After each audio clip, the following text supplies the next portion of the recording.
Welcome to Multifamily Live. I'm Pili Yarusi. And I'm Jason Yarusi. Our mission is to help you unlock your full potential as a multifamily real estate investor. So you can do more deals, bigger deals, with less stress, keep more profit, and free up your time. Multifamily doesn't have to be a mystery. It's time to go live. All right, so welcome back today. Super excited for today's guest, Richard Koch. Hey, Richard, how are you? I'm great today. Thank you, Jason. Thank you for being with us. Richard, in 1983, Richard and his two friends were also partners in Bain & Company, started LEK, a strategy consultancy focused on mergers and acquisitions consulting. LEK grew at 100% a year during his first 6 years. And in 1989, Richard sold his shares to his partners using the capital to start or expand small star businesses, leaders in high growth market segments. His investments have grown at 22% compounded annually over 37 years. So I'm going to say that again for everyone listening. His investments have grown at 22% compounded annually over 37 years. He's written 25 books on businesses and ideas, including the 80-20 principle, which has sold over 1 million copies and been translated into around 40 languages. And one of his other books, The Star Principle, which I've read, and you should too, everyone out there, outlines his unique philosophy showing the joy of working in a startup star business. His latest work, Unreasonable Success and How to Achieve It, was published in August 2020 and provides a template for extraordinary impact on the world. Richard, welcome. Thank you so much for being with us. It's a pleasure. If we were to look back at so much you've done, what are you most proud of? I think probably starting LEK because it was such a different experience for me. And one of the things that I talk about in this book, Unreasonable Success and How to Achieve It, is that it's very valuable to have what I call a transforming experience. And a transforming experience means that you go into a particular time or a particular job or role or educational establishment as one person, and you emerge when you come out, Jason, as a different sort of person, as a person with much greater authority, often with rare knowledge, which is really useful, and with the determination to make some kind of big change in the world. And for me, LEK was that I had worked previously at Boston Consulting Group, where I learned all about the STAR principle, and I learned about how you can actually make more money by being a market leader in very high growth business. But I was a failure at BCG. They threw me out because I wasn't very good at quantitative analysis. And then I went with my tail somewhat between my legs to go and work for another firm, which had been a spin-off from the Boston Consulting Group called Bain & Company. And Bill Bain had been the number 2 to Bruce Henderson at the Boston Consulting Group, but he thought he'd have more fun by starting his own outfit. And the only problem which Bill Bain had was that they found it quite difficult to get people of the same caliber at BCG to actually accept jobs there. So they took rejects like me, essentially. And the great thing about Bain & Company was that I'd always been a non-conformist before. I'd always been rather uppity and difficult. And at Bain & Company, I decided that since that hadn't worked at BCG, I'd better actually toe the party line at Bain & Company, which I did. And I found that it was actually a very interesting experience. It was I thought it would kill me to actually go along with, what the powers that be actually wanted. But I found it quite liberating, actually. It was not too bad. But I couldn't keep it up for all that long. And after 3 years, I decided it was much more fun. It would be much more fun to actually own a strategy consulting firm rather than to be a very junior partner in the firm, which is the case at Bain & Company. So the three of us started LEK, and it was a transforming experience for me because I had never, ever had my own business. And it was so wonderful to actually be in charge of your own destiny. Not totally, obviously, because if you have 2 equal partners, obviously they have a say as well. But it was a wonderful experience. And one of the best things was that I could actually hire whoever I wanted. Actually, I wasn't in charge of all the recruitment. I was just in charge of the more junior people, there were sort of two grades of consultant. There were the ones which had been to business school and those that had not. Those that had not were the ones hired directly from some of the best universities in America and in Europe. And I decided it was much more interesting, rather than having loads and loads of MBAs who were very expensive. It would be much better to have lots and lots of people who were equally or perhaps even more intelligent, but just didn't know anything, and take people directly from uni and then train them, brainwash them, if you like, in them what we were doing. And those people also had tremendous energy.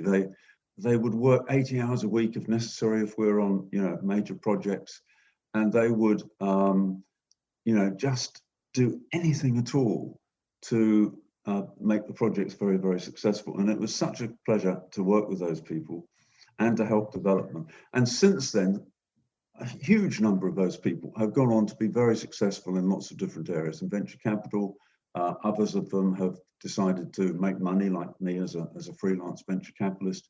Others of them have joined big organizations and been very successful there. So it creates a kind of network which just keeps going and going and going. And the large majority of the investments that I've made have been from ideas which were generated or came to me from people who had worked at LEK. Some of them from BCG, some of them from Bain & Company, but most of them from LEK. And, you know, to the extent that I've been very, very successful in my investments, I think I owe it to two reasons. One is that the star principle, the idea that you should invest in leaders in a very fast growth market is a fantastic idea, and it nearly always works. But the other thing was that these leads of companies that I could invest in were brought to me by the network of people that I had helped to train and develop and become friends with. And so that was something which, you know, it's great to have a theory of the star principle, unless you can actually find the companies that are available, and sometimes that's very difficult. It's no use, because you've obviously got to invest in a particular company rather than in a theory. So the LEK thing was, for me, a transforming experience, and it led on to the other things which have helped to make me very successful. So I always say to people, Jason, have you had a transforming experience in your life? And I explain again what that is, that you go into it as one person, you come out of it as a different person with special knowledge and rare skills and great confidence and authority. And if you haven't, well, perhaps you had better engineer a transforming experience for yourself. And then I can discuss, you know, how to find that and so on and so forth. Yeah, So, I'd love to hear an example, right? Because someone may think, you know, we can see a transformational experience on many levels, and yours going to LEK really helped navigate, right, in so many ways. And I would see, or you hear from you, just how proud you are because of all the members that you were able to bring on, right? The successes they've had, which is quite a feat in its own, right? Yeah. But if you look at that, what would be an example of an experience? Well, take Jeff Bezos, who was at one stage the richest person in the world, no longer perhaps the richest person in the world, but he's not badly off. Yes. So he was a failure also in his early 20s. When he was 26 years old, he had been on Wall Street for, I think, 3 or 4 years, and he absolutely hated, you know, the people on Wall Street. It was the age of the, you know, the red braces and, you know, the lords of the universe, and people who were very, very arrogant and thought the only important thing in life was making money. And Bezos wasn't like that. He actually was about to give up working on Wall Street, but he went to a headhunter, and the headhunter said, look, there's this really weird company that I'm going to send you to. It's not like the other people on Wall Street. It's quite a sale by the headhunter, right? Yeah, a great pitch. He said, you know, it's not even in Wall Street or near Wall Street. It's in Greenwich Village, and it's on top of a Marxist bookshop. So it's not exactly the standard issue investment bank. But he said it's been founded by a very interesting guy called David Shaw, and the company was called D.E. Shaw and Company. And David Shaw was a former computer science professor. And what David Shaw did in setting up his company was that he wanted to base alternative investment on highly quantitative algorithms. And it's sort of, very, very complicated. I couldn't possibly understand it, but actually the company's been, tremendously successful since then.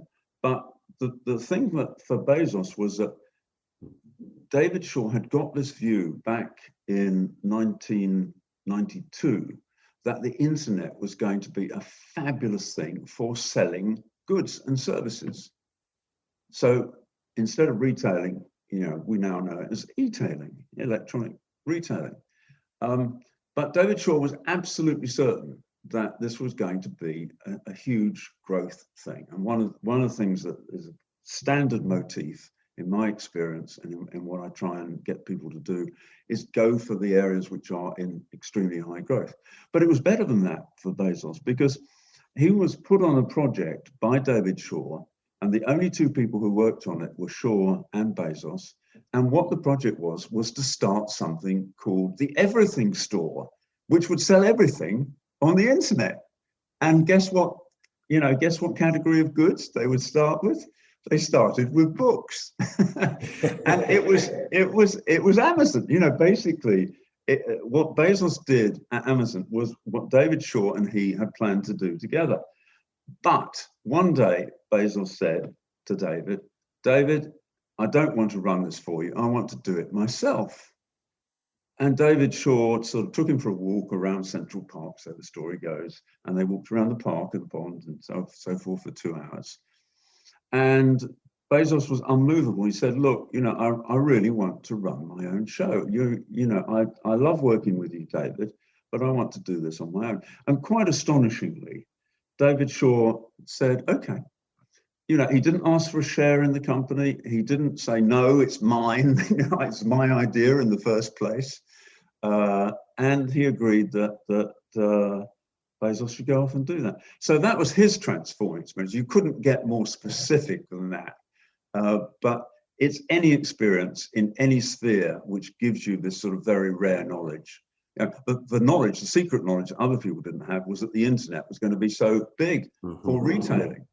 I mean, we now look back and say, well, of course, but nobody else was saying that at the time. So it's trying to find if someone wants to have a transforming experience, maybe some of the people listening or watching this would actually say, well, actually, I do need to acquire some rare knowledge. Go to a company that's growing very fast, because if it's growing very fast and it's different, if it's growing very fast and it's different, like D.E. Shaw and Company, the chances are that it knows something that nobody else knows. And if you know that, you can then apply that, not to do exactly what the company itself was doing. Bezos didn't set up something which was a quantitative hedge fund, which was basically what D.E. Shaw was. But go away and do something, apply that same knowledge in a different sphere.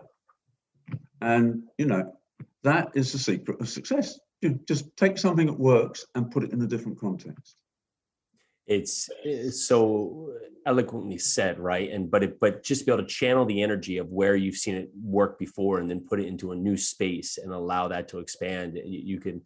There's a number of people who've had successful companies, right? Where even they start on one idea and then they channel it, right? And then the company explodes, right? And so when you talk of areas of high growth, which you've mentioned a few times, of course you're in the European market, so that could be context for the discussion. But what are you doing to really search for companies that not everyone already knows are really in a point of accelerated growth?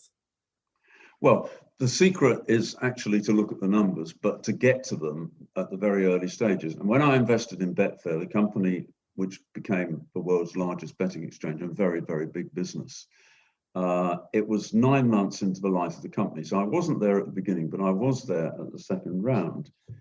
And Betfair was a very odd company because it was not like a traditional gambling company where you have a bookmaker who sets the odds. So in England, there are lots of these companies, Ladbrokes, William Hill, and so on and so forth.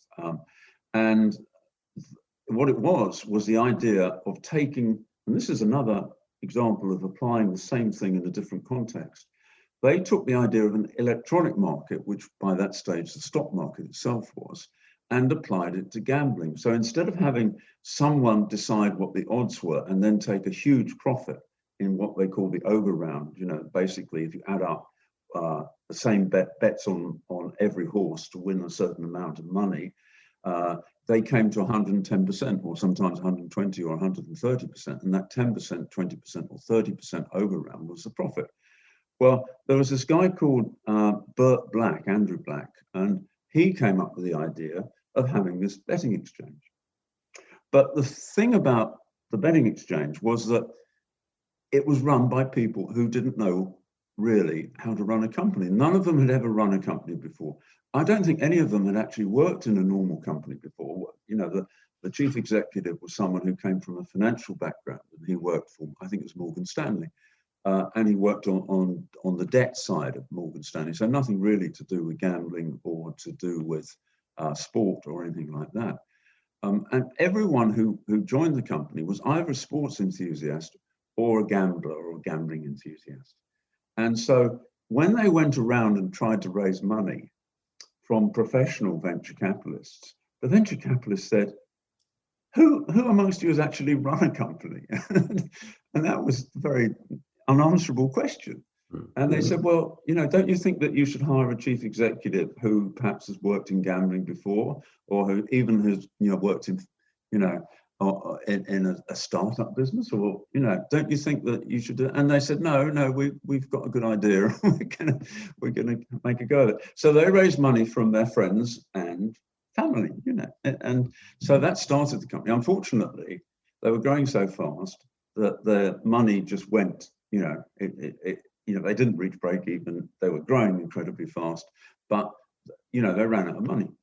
And then they went back to the same people and different people who were professional money managers in venture capital, and they had the same conversation. Fortunately, one of the people who'd worked for me in LEK and had subsequently become a partner of mine in an organization we set up shortly after that called Strategy Ventures, a guy called Anthony Rice, contacted me and said, look, I've made an investment in this company, because he was one of the original investors. They run out of money. And this company is right up your street, Richard, because I actually like gambling. And also, obviously, it was a very high growth company. It was actually growing at something like 30, 40, 50, 60% a month. So, you know, it didn't take a genius to work out that eventually, probably very quickly, it would reach break even. And I went along and talked to the people, and, you know, they were very intelligent, but they were totally inexperienced. But I reckoned that we could work around that one way or another. So I made, I don't know, from the first tranche of investment that I made in that company, which was £1.5 million, I made, I think, I've said previously it was 100 million, but I've checked my numbers, and as usual, my numbers were not totally accurate. I think it was 87 million or something like that. Anyway, a lot of money, a very good return on investment. But that also is a good example of a company which transformed people, because those early people who didn't know what they were doing, most of them went on to be very, very successful. So in a way, it's an illustration both of the star principle, that they were a leader in a very, very tiny segment, which grew to be very big. It's an example of a transforming experience for the first 10 or 20 people who were in the company, who got that knowledge and then became very, very successful and made money because they also invested or got options in the small company. And it's an example of the power of growth and of taking an idea from one sphere to another sphere. So that's another example. I heard you say that for the first 2 or 3 years that you had invested, you had never even tried the product. Is that correct? Yeah, or tried their app. I think it was 3 or 4 years. I wasn't, and am not now, very tech savvy, and I was a bit intimidated by this. So I asked a friend of mine who was a professional racing tipster or journalist, a guy called Patrick Weaver, I asked him to take a look at it and tell me if he thought it worked.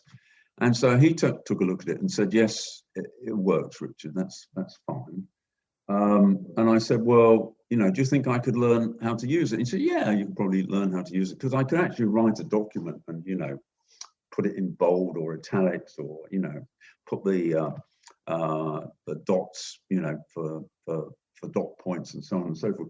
So, you know, I could have done it, but I said to him, no, I'm not going to. It's too complicated for me. I'll just leave it for the time being. And because I was pretty busy, I never got round to it for another 3 or 4 years. And then we went to an away day with the Betfair executives, and I gave them a speech about the STAR principle and said they're an example of it, and they were very impressed by that. But then I said, and do you know, I've just started using this thing. And they looked at me as if I was completely mad. How could you put £1.5 million or any money into a company where you didn't know how to work the app, you didn't know how to work the website? And they were just shaking their heads. But for me, it was a STAR business, and therefore I didn't need to do that. I didn't need to understand it, just the same as when you go and drive a very powerful sports car. You know, you don't need to understand how the internal combustion engine works or anything like that. You know, you just know that you put your foot on the accelerator, boom, away it goes. And the same thing for me. If you really believe in a principle, you don't need to actually look at it in all that detail. And during my investing career, Jason, and it's very, very strange to say this, but I've never had an organization. You know, I do have 1 or 2 people who work with me now. But, you know, it's easy if you have a principle. You know, if you have a principle which really works, like the STAR principle, all you need to know about a company is it growing very fast? Is the market that's in growing very fast? And is the company the leader in a niche, correctly defined niche? Even if a niche is tiny, tiny, tiny, it doesn't matter, because then the company will be successful. So that's an example of esoteric knowledge, which, you know, I mean, nowadays I've written a book called The STAR Principle, which you very kindly recommended. You know, anyone can read about this, but it's astonishing that there is no company that I'm aware of in venture capital which just does that. They might do it for an occasional investment, and maybe someone should set up one of those companies. I don't want to do that because I don't want to manage anyone's money except my own. That's a horrible responsibility, but maybe there are other people who would like to do that. So that's another idea for your viewers. That's a great idea. And so I listened to your success, and something that's carried through is that you may have made that bet without actually, you know, using the product, which for most, including myself, you know, is astounding, right? But you had already done the verification based on what you've seen before in prior successes, and also the people you surrounded yourself with, right? So one of the earlier investors being someone who worked with you at LEK, and then your friend at the racetrack, just giving you the validity that this it was a useful product, right? And that helps set the stage, right? And that could be a stepping stone. And I feel so many times we feel that and I've been going through this myself, you know, my opinion is the only one that should really surface to help me make the best decision, right? But every product's not going to be right for me. And so I could miss a ton of opportunities if I'm not seeing what the masses potentially need. What would you? Yes, it's far better to ask someone who is an expert than to try and do it yourself. At least that's what but this also ties into, you mentioned my book, The 80-20 Principle, which has sold indeed over 1 million copies. You know, the whole idea of that is that there are very few things that really matter. But if you identify the things that really matter, then you can ignore 99% of reality and just focus on those things. And then you can ask other people, you know, who are experts, you know, does this work, doesn't work? You know, very often we just think that we need to know a lot of things. We don't actually. In order to be successful in life, I think you only need to know one thing. But if it's a really good thing, that's all you need. When you look at today's setting with the last, you know, a little over almost 12 months now of just a change in environment, how are you looking at investments going forward? How are you looking at companies that potentially are going to have accelerated growth, right? Due to a lot of different reasons, right? So working from home, lack of office space, different industries of need. What draws your eye today? Well, I think it's true that the COVID phenomenon has actually really helped companies that are based virtually. I mean, it stands to reason, doesn't it, that you can. We're having this conversation. It's a virtual conversation, and a company like Zoom, obviously is going to be very successful. But I don't actually need to try and work out what the next wave is, because there are a lot of people who are much cleverer than I am, sort of thinking about those issues. Whenever people ask me about the virus, I refuse to discuss it because I've no idea whether this is going to be a phenomenon which changes the world or whether it's going to be just a temporary blip. I've no idea whether there are going to be other similar viruses and invasions which are going to turn our whole lives upside down. But I don't need to know that. All I need to know is if there's a company out there that is growing incredibly fast, what is it doing and is it the leader? And that's all I need to know. So I don't really believe in trying to spot trends. Now, of course, you could say, well, Bezos spotted this trend about the internet. And fair enough, he did. Or at least he worked in David Shaw's company, so therefore he couldn't avoid knowing about it. I learned about the STAR principle because I worked at the Boston Consulting Group at the time, and it was very small. So, you stumble across these things, Jason, very often. I don't think that thinking it through from first principles will necessarily lead you to the next greatest investment. I just look at the results. It's very easy. Anything that's growing very fast, particularly if no one else has noticed it, is something that I'm very interested in. Mm-hmm. And the more obscure and the stranger and the weirder, the odder that this particular business is, the better, because other people will be put off by that. And if the people running it seem to be very inexperienced or slightly odd, I'm even more interested in it. So I can't tell you what the next great trend is going to be. I really can't, because I don't know and I don't care. It's so funny because the recipes that you stated here would make most, right? Just as you spoke about the VC firm. So weird, obscure, that no one notices, that the people running it have no knowledge of what they're doing, right? That would scare 99.9% of the masses. But what you found is a reasonable success by understanding that you have to always look at it full circle, right? So where's the need for this space or this product and this company? What are the resources, right? Because I feel one thing that might change the narrative is so much has been focused on schooling, right? You have to be in school for this set amount of years and this set amount of years to produce this result. I mean, this is ridiculous, this is something that Tim Ferriss talks about, which I think is absolutely right. Why do we channel everyone who appears to be extremely intelligent into the same educational establishment? Why do they all go to Harvard or Stanford or Yale or Oxford or Cambridge or Sorbonne or whatever? Even in Asia, they have the same phenomenon. Why do they all do the same things? And then why do they all get jobs in a particular type of company? And why are they told that they have to have this kind of experience and that kind of experience and the rest of it? It's pure lunacy, because ideas that are tremendously successful emerge from all sorts of weird and wonderful, strange places. I mean, Albert Einstein, theory of relativity, he's one of the people who's unreasonably successful in my book, never went to a good university. He went to the second best university in Zurich, and he graduated near the bottom of his class. And like me, he couldn't add up, although I certainly couldn't come up with a theory of relativity. But it was a matter of intuition. It was a matter of focusing on some very powerful ideas at the time. Quantum physics was sort of invented at the end of the 19th century.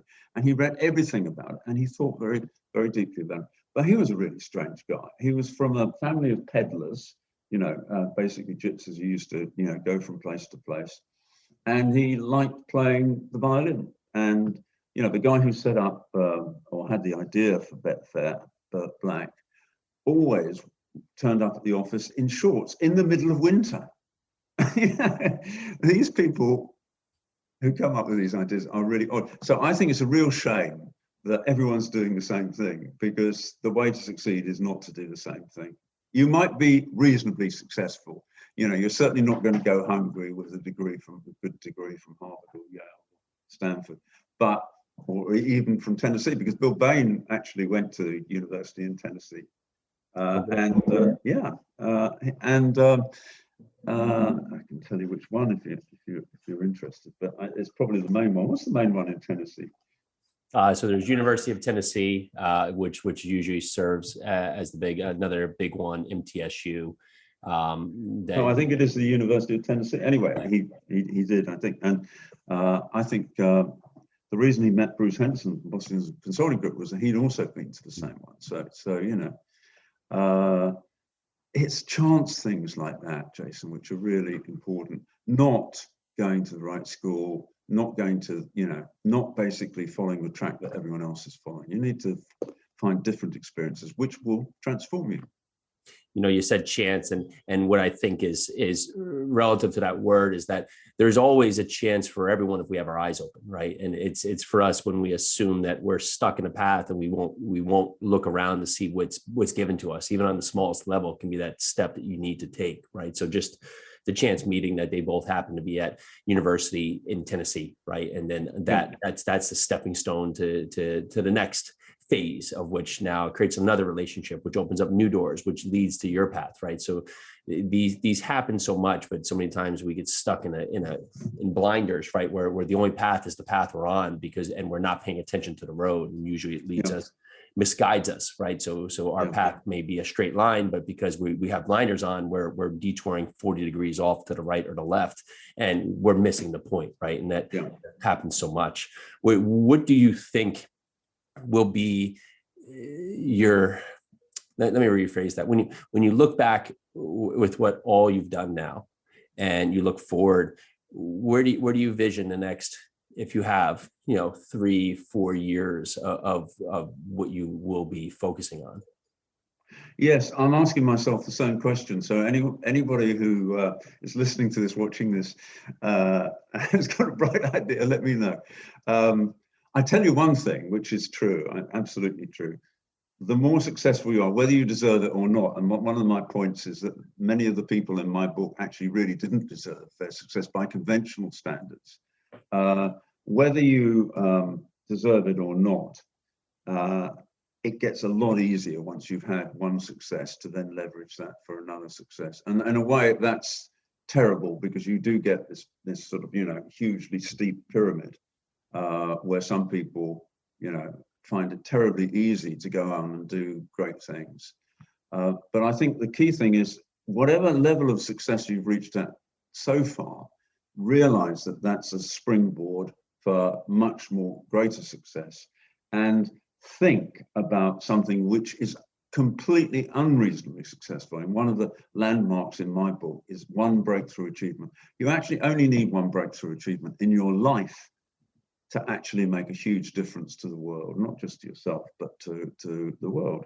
And so, think about what that one thing might be, and go and have experiences which are very unusual, which might lead you to have these accidental things. I mean, just one final, I know that we've probably overrun our time, but one final illustration, which I love, is that of Helena Rubinstein. Helena Rubinstein was a poor little girl in the slums of Eastern Europe, in Poland. And she decided to leave home, and for a long story, she eventually ended up in Australia. So she got a boat to Australia, which took forever to get there. And then she went and worked as a domestic servant in the outback, where there was nobody really interesting to talk to, and there were lots and lots and lots and lots of sheep. And then she decided to go back to Melbourne, which is where she'd started. And she had no money, and she had no qualifications. And she then got a job as a waitress at she was so poor, she had to work at 2 different cafes. And one was a cafe near the Winter Garden. And there she happened to meet 4 friends. One of them was an artist, another one was a printer, another one was a tea importer, and the 4th one was another kind of artist. Anyway, she met these 4 guys, and she got into conversation with them, and they said to her, you had very interesting background. What do you want to do? And she said, well, when I was in Poland, my mother made this skin cream, which actually really works. And, you know, when I came on the boat, I brought some pots of this skin cream. So they said, well, this is very interesting. Bring us a pot and we'll see about it. So she brought them a pot of this thing the next day when they were having their breakfast, I think. And, you know, they sort of looked at it and, you know, put some on their face and all the rest of it. And she said, the point about this is that it will actually save Australian women from the ravages of sun and age. And at that time, cosmetics had not been invented. And so one of these guys actually said, well, yeah, I think this might work. Why don't you set up a studio? Why don't you set up somewhere where you can sell this stuff and perhaps give treatments to people for their skin and so on and so forth? And she said, yeah, but I haven't got any money. And then one of them said, yes, but I have, you know, and I'll bankroll you and set her up in business. Actually, she became his mistress, which is probably not something I should mention, but for a time. Anyway, she set up this thing, and that was her transforming experience, setting up this cosmetics house in very close to the Winter Garden in Melbourne. Fantastic success right from the start. She was a very smart lady, completely uneducated, but one of the things she realized was that in order to make a success out of this cosmetic product, she needed to price it very expensively. And she said, no one will believe it's any good unless it's really expensive. And one of the guys said, well, I got my accountant to look at this, and he reckons that you could sell this for, I mean, I think they're still using English money at the time, for 2 and 6pence. And she said, I don't want to sell it for 2 and 6pence. I want to sell it for 8 shillings and 10 pence, you know, a sort of huge amount of money. And they said, it's ridiculous. You'll make a huge amount of money from it and no one will buy it. She said, you're half right. And then she had this great line, which was, there are no ugly women, there are only lazy women. And of course, a lazy woman was someone who didn't buy her cosmetics. And she founded this Helena Rubinstein business, which for 100 years has been hugely successful and been a star business itself. So, you know, it's things like that. It's having the balls to actually, whether you're a man or a woman, and she was obviously a woman, you know, it's having the gumption and the ability to say, well, actually, I want to do something completely unreasonable. I'm not qualified for, and it'll make a huge amount of money, or it will do a huge amount of good, or whatever. And I want to do that. And how am I going to do it? So, and then taking an opportunity that you just stumble across. She didn't know that she was going to meet these people, but she'd always had this ambition. And at the right time, she produced these little pots of skin cream. So there may be a lesson there for some people. It's an incredible story, and the 3 words that would stand out to me is choose to do right, then do right, and that's usually the part that most miss, right? We all have great ideas, but the ideas for most of us at 95% of the time is not acted upon, right? So do, and then lastly persist, right? And when you set the narrative with those, it's a winning strategy across all boards, right? Because ultimately, if you don't stop and you choose, and this is what you feel you can and should do, what else could there be? So, but you wait.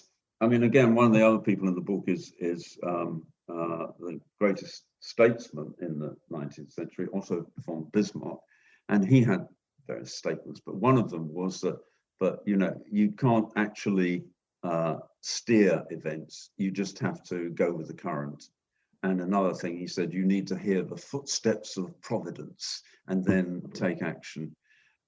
And yeah, I mean, the thing was that when she arrived in Australia, Helena Rubinstein didn't set about setting up a cosmetics company. She just waited for the right moment. She had no doubt it would come at some stage, and she was ready. Yeah, which is great. She was unreasonable, you know, unreasonably successful because she had unreasonable ambition.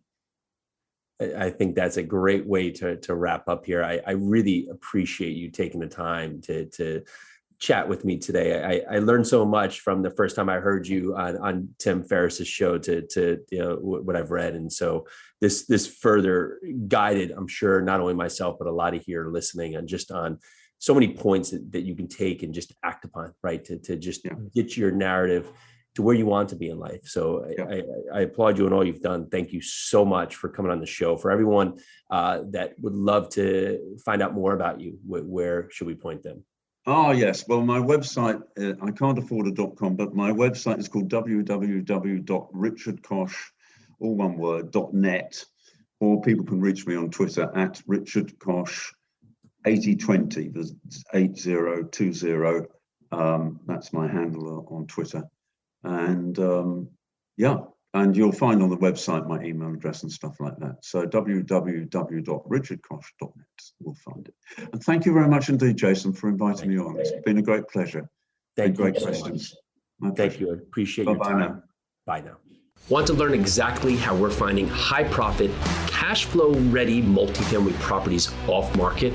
Want to find out how to run lightning fast syndications to raise all the capital you need for your next multi-million-dollar deal in just a few days? We're breaking down our entire process step by step at a 3-day event happening June 10th through the 12th called, you guessed it, Multifamily Live. We've done events before, but nothing this massive or this valuable. And for the first time ever, we're going to open the doors and walk you guys through literally every step of what we're doing on our multifamily deals. This is a virtual event, so you don't have to travel or even leave your couch, but spots are limited. Sign up at multifamilyliveevent.com and we'll see you there.